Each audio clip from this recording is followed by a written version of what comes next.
Hello everyone. So இந்த வீடியோல fasting and postprandial test வச்சிட்டு ஏன் நம்ம டயபெட்டிக் அப்படிங்கறத கன்ஃபார்ம் பண்ண முடியாது அப்படினு பாப்போம். So first யூசுவலா நம்ம டெய்லி எடுக்கிற ஃபுட்டை பொறுத்து தான் நம்மளோட சுகர் லெவல்ஸ் வந்துட்டு வேரி ஆகிட்டே இருக்கும். ஸோ டெஸ்ட் எடுக்கிற அன்னைக்கு நம்ம என்ன ஃபுட் எடுக்கிறோமோ அதை பொறுத்து தான் அன்னைக்கு நம்மளோட சுகர் லெவல் எப்படி மெயின்டைன் ஆயிருக்கு அப்படிங்கிறத நம்மளால ரிசல்ட்டில் தெரிஞ்சுக்க முடியும்.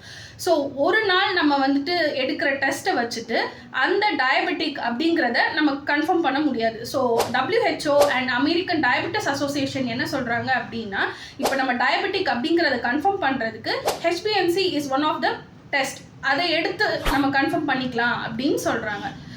ஸோ இந்த ஃபாஸ்டிங் பிபி டெஸ்ட் அப்போ யாருக்கு ஹெல்ப்ஃபுல்லாக இருக்கும் அப்படின்னு பார்த்தீங்கன்னா, ஆல்ரெடி ஒரு நோன் டயபெட்டிக் பேஷண்ட்டுக்கு அவங்க எடுக்கிற டேப்லெட்ஸ் வந்துட்டு அவங்களோட சுகர் லெவலை மெயின்டைன் பண்ணுதா அப்படிங்கிறத அவங்களால தெரிஞ்சுக்க முடியும்.